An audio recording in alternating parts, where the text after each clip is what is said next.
Halloween. People say Halloween is their favorite holiday. As a child, I loved it. I was definitely a weird kid. Like, I dressed up as Scarlett O'Hara one year. Walking around Pelham Parkway in the Bronx for Halloween, everybody was out. Everybody answered their doors. I don't know if you guys remember this. Like, people didn't just put candy. People created bags of candy. Another fond memory, and this is for my Italians, I would get this like big bag of candy, and then I would run home and I would throw everything on the kitchen floor, and my mother had to inspect every piece of candy. I don't know how she would know if it was poisoned or not. There were certain candies that if they were unwrapped or didn't look like they were fully intact, I would have to throw out. I just remember like going home and being anxious because I'd be like, oh God, how many of these am I going to be able to keep, you know? And I remember sitting on my linoleum kitchen floor with my mother, sorting through all the candy and eating it for like the next month because that's how much we would get.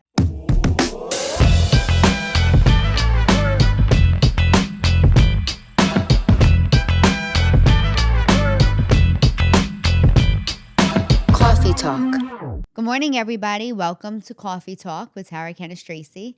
This episode, we're going to be talking about the holidays because they're such a great source of fun for so many of us. And Benedetta is laughing. I don't know if you can hear her, but that's how funny that line is. Before I get started with my pumpkin spice latte, because I'm trying to be in the season, please subscribe to my YouTube channel. If you are listening to these episodes and you're liking them, I'd love a 5-star review and a comment because the support from you guys, as you know, is priceless to me. And make sure you share this. Any episode you think will resonate with your friends or family member, please always share an episode. It all helps, and that will be your gift to me this holiday season. Holidays. So first of all, Halloween. There are people who are like, when people say Halloween is their favorite holiday, I'm not going to lie. I hope I don't get criticism for this. I never even looked at Halloween as a holiday. I think it was more of like a childhood memory for me. And I know as a child, I loved it. I was definitely a weird kid. Like, I dressed up as Scarlett O'Hara one year. So if nobody knows who she is, to my younger listeners, Scarlett O'Hara was a character from the movie Gone with the Wind. Fun fact, my mother was 8 months pregnant with me. My name was supposed to be Noelle. And she saw the movie Gone with the Wind, and the land and the home in Gone with the Wind was named Tara. So my mother thought that the land was a source of strength, and it was his own character, really, in the movie. So then she changed my name to Tara, which is funny because it's like such an Irish last name, Irish first name with my Cannistraci last name. So people are always like, your name's Tara and you're Italian. So yeah, I was supposed to be Noelle Cannistraci, but I'm Tara Cannistraci, and I can't picture it any other way now. But so I was obsessed with the movie Gone with the Wind. I was a weird kid. Definitely a weird kid. So being Scarlett O'Hara was probably not what other third graders dressed up as for Halloween. You know, there were cats and witches, and then there was me, a 1950s actress, played by the actress Vivien Leigh. And the reason why I love that so much is because I was named Tara after the movie, and I always said if I had a daughter, I would either name her Vivian for the actress or Scarlett. That was the character she played, Scarlett O'Hara, so that I can keep the tradition going of us all being named from Gone with the Wind. But one ovary at 44, and there's no daughter yet. So anyway, side note, we're not going to talk about that today. That's a whole other podcast, guys. But I do love the fall season. It's my favorite. Obviously, it's like the foliage. I live in New York, so obviously the fall here is just, I beg any New Yorker to say it's not their favorite time of year here. For the most part, it's just beautiful weather. It's, beautiful outside. There's still things to do. You're not too hot. You're not too cold. The start of school, there's something about it that just, I don't know. I love it. But it is also, and I know we've talked about anxiety before on this podcast, it's a great source of anxiety for some of us because the holidays are approaching. Now, again, Halloween, I never looked at it as a holiday. I know there are adults who Halloween is like their biggest thing. And I think it's great. I don't know why, for whatever reason, I just didn't get into it as an adult. Like, even, like, the trick-or-treaters, I don't even get a lot anymore. It kinda makes me sad, I'll say that. I think times have changed in a way where, like, walking around Pelham Parkway in the Bronx for Halloween, I mean, it was like everybody was out. Everybody answered their doors. People would make, I don't know if you guys remember this, like, people didn't just put candy. People created bags of candy. Like, I got bags that were, different candy in each little bag, and we each got a little bag from different houses. I mean, I don't know. To me, people were more in the spirit then, and I guess I'm guilty of it now. I'm telling you I'm not into Halloween, but I don't know. Halloween is always a fond memory for me. Another fond memory, and this is for my Italians, or probably mostly the ethnic parents, I would think were this crazy with it, but it could just be, everybody. I don't know. Again, I can't speak for what I don't know, but I remember I would get this like big bag of candy, or I have like this plastic pumpkin that I would walk around, and people would put the candy in my pumpkin, and then I would run home and I would throw everything on the kitchen floor, and my mother had to inspect every piece of candy to make sure there was not tears in it, that somebody couldn't slip anything in it, that it, I don't know how she would know if it was poisons or not. However, there were certain candies that if they were unwrapped or didn't look like they were fully intact, I would have to throw out. And I was only able to keep the ones that looked like they were completely sealed. I just remember like going home and being anxious because I'd be like, oh God, how many of these am I going to be able to keep? That was just, and it was always on the floor of my kitchen. I lived on Pelham Parkway at the time in the Bronx. And I remember sitting on my linoleum kitchen floor with my mother, sorting through all the candy and eating it for like the next month because that's how much we would get. Whereas now I feel like people come and ring the bell, and it's not, I don't know, it's just not as many kids as I thought I'd get. But anyway, so I guess maybe that's why I'm not into the holiday spirit. I do love Thanksgiving and Christmas. I love the decorating for it. I love the sense of home during the holiday season. But I will say I lost my grandfather around Thanksgiving, over a decade now. And for whatever reason, and around that time, my anxiety starts up. And I think it's because it was a really anxious point in my life, when he was dying, and I had to come to terms with a lot of things.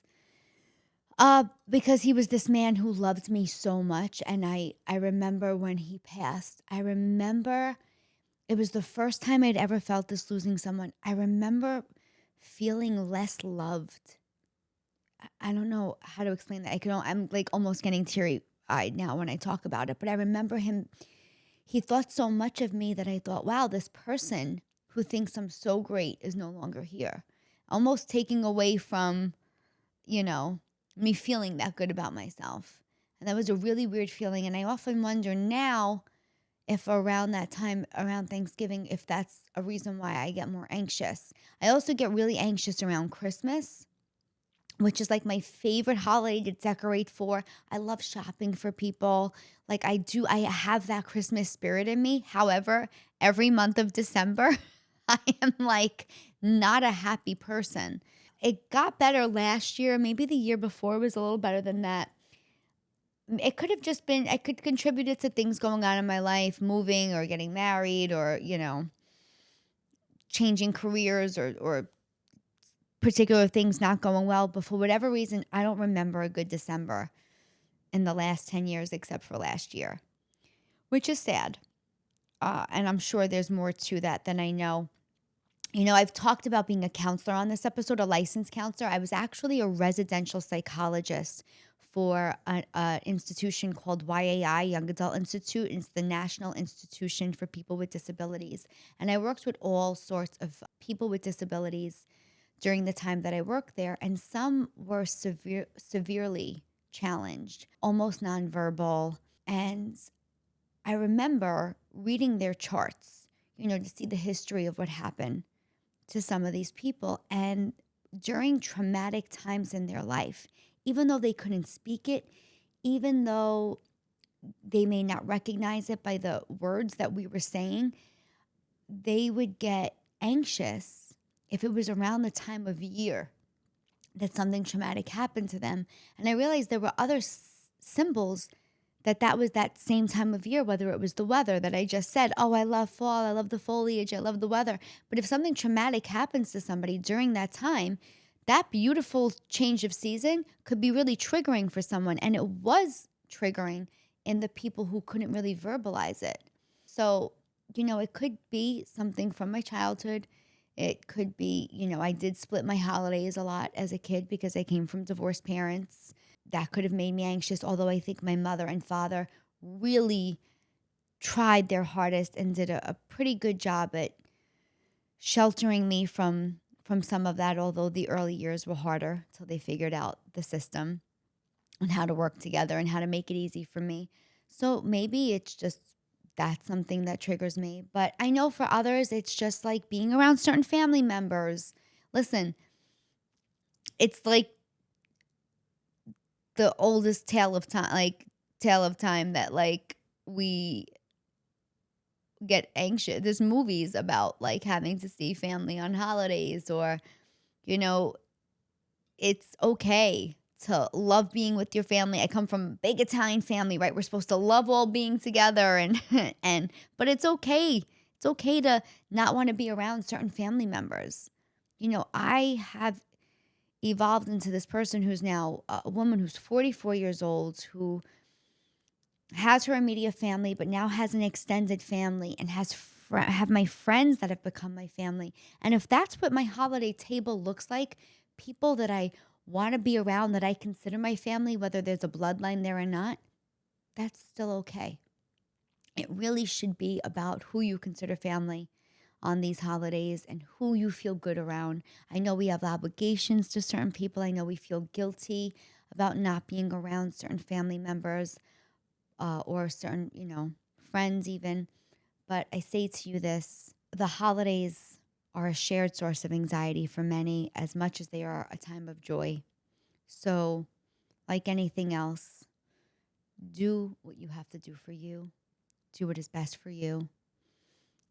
And try and listen, there are people that now go away. There are people that have lost family, the family members that they love, that they don't want to be home on a holiday. And they go on vacation, or they go on a retreat, or they take a staycation. Whatever you need to do to feel good for you. I'm always conscious for that, like with Mother's Day and Father's Day. Like there are people who have lost their parents, or there are people who don't speak to their parents, or there's so many, or who were parents, or who have lost a child. I don't say don't celebrate them. Of course, we should all be celebrating the things that mean the most to us around the days that they were meant to celebrate them. But I'm conscious of the fact that not everybody shares that view. So I'm subscribing, the older I get, to doing what is best for you. So as we enter the holiday season, guys, keep that in mind. Making yourself a priority, making yourself feel good, and enjoy what is my favorite season. And if there is any struggles I have during this time, I will be sharing them on my morning coffee talks. If there's something you guys are struggling with that you would like me to address, please note it in the comments. This is why I do this, guys. This isn't funny. I'm a comedian. I'm not doing this to be funny. I'm doing this to be real. So I'm here with my coffee. As I hope you enjoyed your coffee this morning with this talk. I hope I didn't cause you any anxiety bringing up the things that I did. If I did, drop that in the comments too, right? I want to know how I connect to you guys. So have a great week. Have a great Monday. Have a great holiday season. And stay tuned till next Monday. Coffee Talk.